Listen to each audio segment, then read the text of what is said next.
पटना में हुई कांग्रेस कार्य समिति की बैठक के बाद भूपेश बघेल ने बड़ा बयान दिया। उन्होंने बताया कि कांग्रेस अध्यक्ष मल्लिकार्जुन खड़गे ने मौजूदा हालात पर गहरी चिंता जताई। किसानों की आय दोगुनी करने का वादा पूरा नहीं हुआ, मनरेगा का बजट घटा दिया गया, एमएसपी आधारित उद्योग बर्बादी की कगार पर है।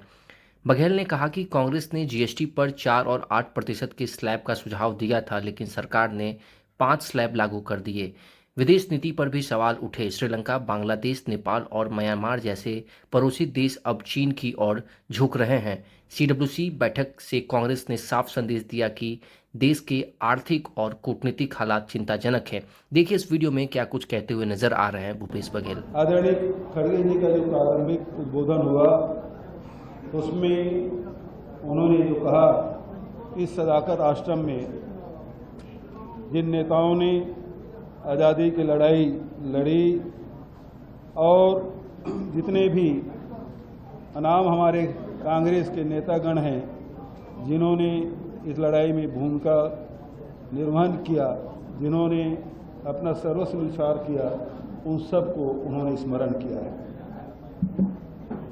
आदरणीय साथियों, आज वर्तमान जो स्थिति है उसमें बड़ी चिंता जाहिर की आदरणीय अध्यक्ष जी ने।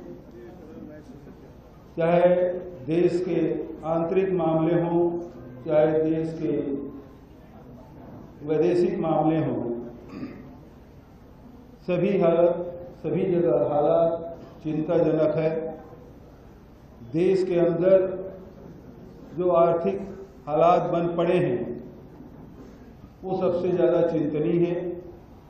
एक तरफ किसानों की आय दोगुनी करने की बात कही गई, लेकिन वो हुआ नहीं।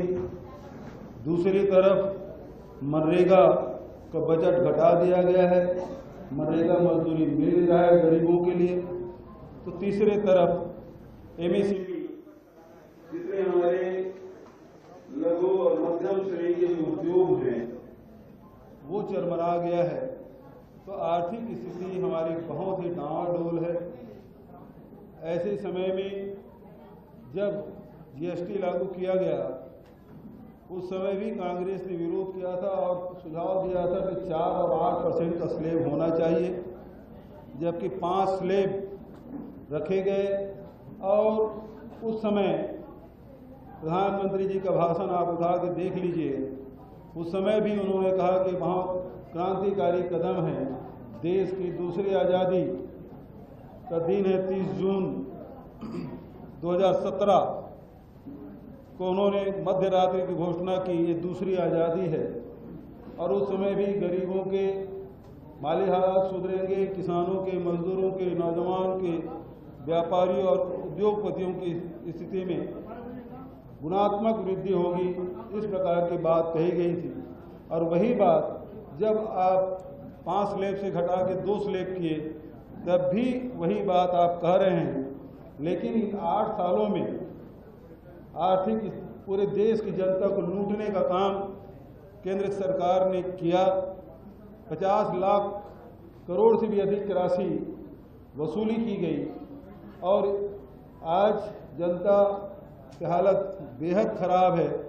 उनके क्रय शक्ति बिल्कुल क्षीण हो गई है और अब ये कहते हैं कि उत्सव मनाने के बाद जब लोगों के पास पैसे ही नहीं हैं तो खरीदी किस बात में करेंगे। इस प्रकार की बातें आदरणीय खड़गे जी ने प्रारंभिक उद्बोधन में की। विदेश नीति के बारे में भी उन्होंने कहा कि आज हमारे पड़ोसी देश जितने भी हैं, चाहे वो श्रीलंका हो, बांग्लादेश हो, नेपाल हो, म्यांमार हो, जितने भी हमारे पड़ोसी देश हैं उनका झुकाव चीन की तरफ हो गया है।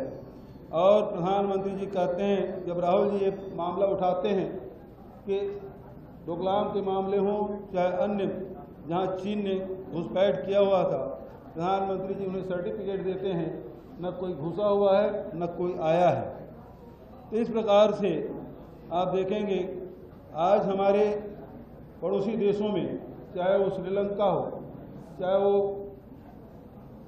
बांग्लादेश हो, अब नेपाल, पहले अब बांग्लादेश पहले श्रीलंका में हुआ, राष्ट्रपति कार्यालय में उसके निवास में घुस गए थे, बांग्लादेश की स्थिति उससे भयावह हुई और सबसे ज़्यादा खराब स्थिति नेपाल की, जहां न केवल लोकसभा में घुस गए, न केवल मंत्रियों के घर जलाए गए, पूर्व प्रधानमंत्री के उसकी पत्नी को जला के मार डाला गया, न्यायपालिका को छोड़ा नहीं गया, और जो प्रजातंत्र का जो चौथा स्तंभ है, हम जिसे मीडिया कहते हैं, मीडिया घरानों को भी उन्होंने नहीं छोड़ा, वहाँ तोड़ फोड़ किया। तो